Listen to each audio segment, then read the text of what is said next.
Hi sir. చెప్పండి. Sir కూటమి గెలిచింది కదా, దాని మీద మీ అభిప్రాయం ఏంటి సార్? ప్రజలు చాలా సంతోషంగా ఉన్నారు ఈ కూటమి గెలిచిన దరిమిల. ఎందుకంటే గత 5 ఏళ్ళు కూడా జగన్ ప్రభుత్వంలో పడడానికి పాటలు పడ్డారు. ఎందుకంటే అంతకుముందు చంద్రబాబు గారు చాలా బాగా చేశారు. గవర్నమెంట్ చాలా బాగుంది పరిపాలన విధానం.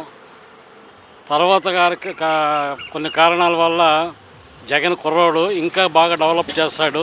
రాజశేఖర రెడ్డి గారి కొడుకు చాలా ఔదార్యంగా ఉంటాడు, ప్రజలకు ఇంతకన్నా మేలు చేస్తాడనే ఉద్దేశంతో ఒక్క ఛాన్స్ ఇవ్వండి అంటే అంతకుముందు గెలవకపోయిన 67 సీట్లు వచ్చినా రెండోసారి మంచి నెంబరింగ్ ఇచ్చారు అసెంబ్లీకి 151. అయితే అతను వచ్చిన తర్వాత మొట్టమొదట ప్రజావేదిక కూల్చేశాడు చంద్రబాబు గారు కట్టింది. అట్లాగే మనకి రాజధాని లేకుండా ఉన్న పరిస్థితుల్లో చంద్రబాబు గారు 2014లో వచ్చిన తర్వాత 2019 వరకు చేశారు. రాజధాని గురించి ఇంటర్నేషనల్ లెవెల్లో చేయాలనే ఉద్దేశంతో ప్రజల దగ్గర భూసేకరణ చేయడం జరిగింది. ప్రజలు కూడా చాలా వాళ్ళు ఇష్టపూర్వకంగా ఇచ్చారు. అట్లాగే దాన్ని ఒక హై క్యాడర్గా దాన్ని కొన్ని విదేశాల్లో నమూనాలు కూడా తీసుకుని పెద్ద వాళ్ళని పిలిచి భూమి పూజ చేసి అట్టహాసంగా చేసి ఆల్రెడీ హైకోర్టు పూర్తి చేశారు, అసెంబ్లీ అలాగే మన లెజిస్లేటివ్ ఆఫీసు, ఈ సచివాలయం అన్నీ కూడా పూర్తి చేశారు. అలాగే ఐఏఎస్ ఆఫీసర్లకి కొంతమంది ఎంప్లాయీస్కి కూడా భవనాలు నిర్మించడం జరిగింది. దాదాపు 85-90% పని అయిపోయింది. అట్లాగే ఎన్నో కార్యక్రమాలు చేశారు. ఎక్సెల్ రోడ్స్ కానీ ఇవన్నీ కూడా బాగా చేశారు. కానీ ఈయన ఏదో చేస్తారని ఉద్దేశం దీనికి ఇవ్వడం వల్ల ఈయన వచ్చి మొట్టమొదటి ప్రజావేదిక కూల్చడమే కాకుండా ఇక్కడ రాజధానిలో మనకి కొన్ని అవకాశాలు ఏమీ లేకుండా పోయినాయి.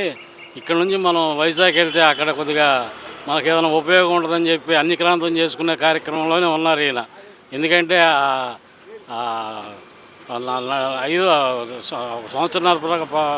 సంవత్సరాల వరకు ఈ ప్రజల కోసం పాదయాత్ర చేసినప్పుడే ఆయన గమనించాడు ఎక్కడెక్కడ వేకెన్సీ ఉన్నాయి, మనం ఎట్లా చేసుకోవచ్చు అని. మేము మాత్రం ఏమనుకున్నామంటే ఈయన చాలా మంచి ప్రజలకు సౌలభ్యంగా చూస్తాడు పరిపాలన అని చెప్పి మేము అనుకున్నాం. కానీ ఆయన గమనించింది అదేనే తర్వాత మాకు అర్థమైంది. ఇక్కడ నుంచి 3 రాజధానులు చెప్పేసి ఆ 3 రాజధానుల్లో ఏది లేకుండా మళ్ళీ అక్కడికి వెళ్ళి రుషికొండకి అక్కడ మరి ఈ సముద్ర తీర ప్రాంతంలో ఉన్నటువంటి కొండని దాన్ని తొలిచేసి దాదాపు 15 ఎకరాలు తొలిచేసి ఒక 10 ఎకరాల్లో ఒక పెద్ద ప్యాలెస్ కట్టుకున్నాడు. ఆ కట్టడానికి ముందు ఆయన ఏమన్నాడు, అది పర్యాటకుల కోసం మంచి 5 స్టార్ హోటల్. ఆ ప్యాలెస్ బాత్రూమ్ ఉంది కదా, అది ఎక్కువ ఖరీదుతో కూడింది అంటున్నారు, అది నిజమేనా? అవునమ్మా, ఎందుకంటే మా మాంజీవంలో మేము చూస్తున్నాం. మేము వెళ్ళి చూసే అంత అవకాశాలు కూడా ఉండవు కదా. ప్రభుత్వానికి బిఫోర్ అయితే ఎమ్మెల్యేలకు మంత్రులకి there is no chance to get see, because ఇప్పుడు అయిపోయింది కాబట్టి ఇప్పుడు వెళ్ళి పరిశీలిస్తే దాదాపు 25 lakhs అంట ఈ కమ్మూడు అనేది, దాదాపు 35 lakhs అంట ఈ స్నానాల టబ్ అనేది. అట్లాగే ఏదో ఈ ఫ్యాన్స్ కానీ ఇవి కూడా చాలా ఖరీదైనవి. ఇంటీరియర్ డెకరేషన్ మొత్తం కూడా 150 కోట్లైనవి అంటున్నారు. దాదాపు టోటల్గా ప్యాలెస్కి మాత్రం 500 కోట్లైనవి అంటున్నారు. ఆయన ఏంటంటే మళ్ళీ గవర్నమెంట్ డబ్బుతో ప్రజల డబ్బుతో కట్టించుకుని నెక్స్ట్ 5 సంవత్సరాలు కూడా నేను వచ్చేస్తాననే ఉద్దేశంతో ఆయన ఆ విధంగా కట్టించేసి దానికి 15 అడుగులు 12 అడుగుల గోడ, ఆ పైన ఇంకొక 20 అడుగులు కంచె ఇప్పించారంట. యాక్చువల్గా మేమైతే అక్కడ చూడలేదు. అంటే కంచె అనేది ఇక్కడ ఈయనింటికి వేయించుకున్నాడు. ఆ గోడ అంత ఎత్తుకట్టి అక్కడ లోపలికి ఎవరిని రానికుండా బారిగేట్స్ అవి పెట్టి అలా ఉంచారు. వాడిపోయిన తర్వాత చూస్తే ఉంది ఆయన ఒక్కొక్కటి బయటపడుతున్నాయి. అట్లాగా ఈ కూటమి గెలిచిన తర్వాత ప్రజలందరూ కూడా ఊపిరి పీల్చుకున్నారు. ఎందుకంటే ప్రజలు 5 సంవత్సరాలు ఇయర్ బై ఇయర్ ఎక్కువ అయిపోతూ ఉండేవాళ్ళు, చాలా బాధపడుతూ ఉండేవాళ్ళు. ఎట్లాగా మనం అనవసరంగా గెలిపించుకున్నామేమో ఈయన్ని. చంద్రబాబు గారు ఉన్నప్పుడు ఇంకా బాగా చేస్తాడు ఈయన వస్తే అనుకున్నాం, అట్లా లేకుండా పోయింది. కాబట్టి ఈయన గెలిపించుకోవాలని కృతనిశ్చయంతో మా కుమ్మడి అందరూ కూడా జగన్ అనే అతను అసలు పరిపాలన చేత కాదు, ఇతను ఉండకూడదు అనే ఉద్దేశంతో మా కుమ్మడిగా కూడా ఓటింగ్ షేర్ చేసి అక్కడ అందులోంచి బయటకు వచ్చేసి ఈ టీడీపీ కూటమికి వేయటం జరిగింది. దానివల్ల ఆయన 164 సీట్లు కూటమికి గెలుచుకున్నారు. ఈరోజు 11 సీట్లతో ప్రతిపక్షంలో కూడా లేకుండా ఆయన వెళ్ళిపోయాడు.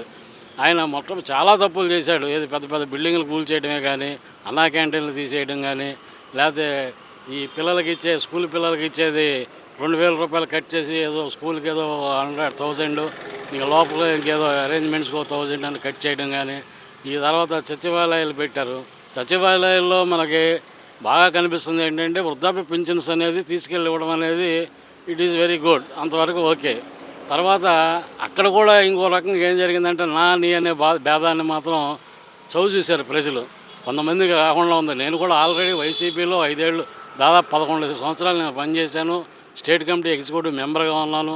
నేను బయటకు వచ్చేటప్పటికి నాకు స్టేట్ కమిటీ జాయింట్ సెక్రటరీ కూడా వేసి రమ్మన్నారు. ఇక నేను ఎడదలుచుకోవాలి, ఎందుకంటే ప్రజలందరూ కూడా వ్యతిరేకంగా ఉన్నారు. ఇంకా మనం దాంట్లో వెమ్మలేమని ఆల్రెడీ నేను ఒక 4-5 నెలల ముందే బయటకు వచ్చేసాను. అట్లాగా చాలామంది కొంతమంది భయపడి వచ్చిన తర్వాత కేసులు అవి పెడతారని మాట్లాడతారనే ఉద్దేశంతో ఎవరు చెప్పకుండా సైలెంట్గా ఓట్లు మాత్రం చేసి దాన్ని అవతల తోసేశారు. సార్, ఎన్నికల ప్రసారాల్లో లోకేష్ గారిని పప్పు అన్నారు కదా, ఇప్పుడు నిప్పయ్యారు కదా, దాని గురించి మీరేమన్నారు? లోకేష్ గారిని అలా అన్నందుకు ప్రజలు చాలా బాధపడ్డారు. ఎందుకంటే చిన్న చిన్న మాటల్లో కొన్ని దొర్లుతూ ఉంటాయి. అది మనం ఈ స్లాంగ్ అనేది ఒకసారి ఏదో వచ్చే దాని గురించి ఏదో అన్నారు. కానీ అయితే ఆయన అలా అన్నందుకు అదే కసి దీంతో బాగా పనిచేయాలనే ఉద్దేశంతో ఆయన కూడా యువగణం అనే పేరుతో మరి చాలా కిలోమీటర్లు బై వాక్గా ప్రజల మధ్యలోకి వెళ్ళి నిత్యం చాలా రోజులు తిరిగాడు.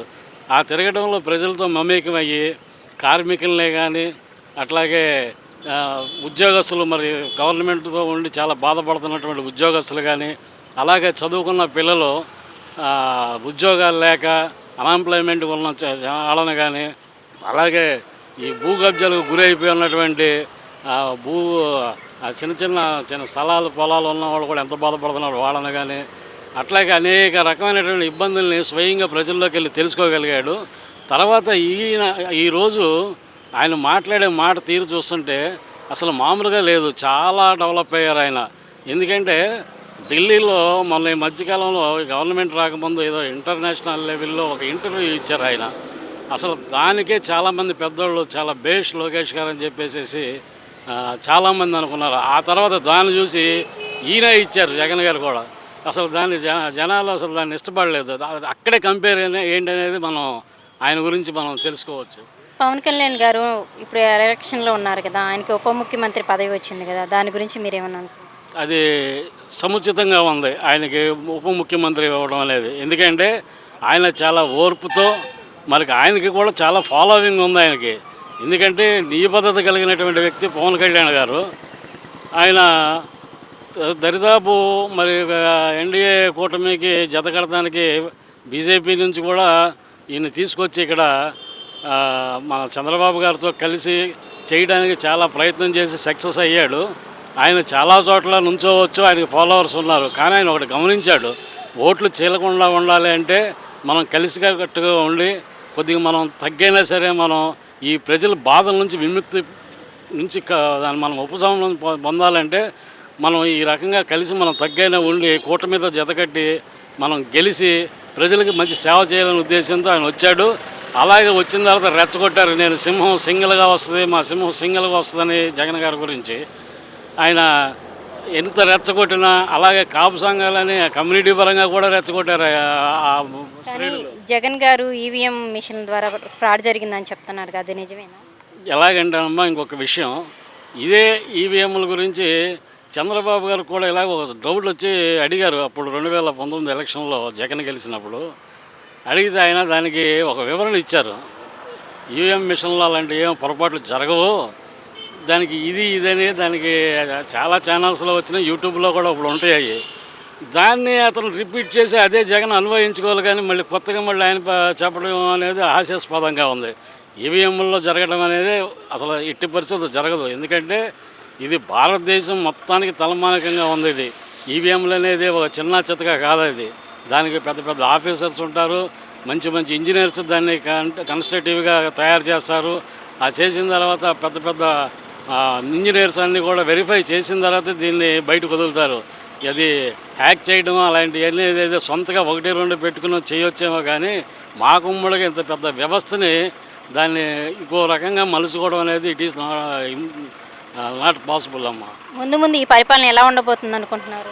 చాలా బాగుంటుంది అనుకుంటున్నాం. అతి కొద్ది రోజుల్లోనే మరి కొన్ని మార్పులు అయితే చేస్తున్నారు. శ్రీకారం మరి నిన్నే చుట్టారు మన ముఖ్యమంత్రి గారు. మనం కూడా కొంత టైం ఇవ్వాలి కదమ్మా. ఎందుకంటే ఆయన 3 సార్లు అయ్యారు, ఇప్పుడు 4వసారి ముఖ్యమంత్రి అయ్యారు. కాబట్టి ప్రజలకి చాలా మంచి చేస్తారని పూర్తి కాన్ఫిడెంట్ ఉంది. అసలు చేయకపోయిన ముందు విషయం ఏంటంటే జగన్ పరిపాలన 5 సంవత్సరాలు చవిచూచాం. కాబట్టి ఫస్ట్ ఆఫ్ ఆల్ ఇతను పరిపాలన మనం ఉండకూడదు అనే ఉద్దేశంతో నెట్టేశారు. ముందు హాయిగా ఊపిరి పీల్చుకున్నారు ప్రజలు. దానికి అనుగుణంగానే అంత మ్యాండేట్ ఇచ్చారు. కాబట్టి అందులో ఒకళ్ళు కాదు 3 పార్టీలు ఉన్నాయి. కాబట్టి ఒకళ్ళొకళ్ళు ఏమైనా పొరపాటు చేయాలన్నా భయపడతారు.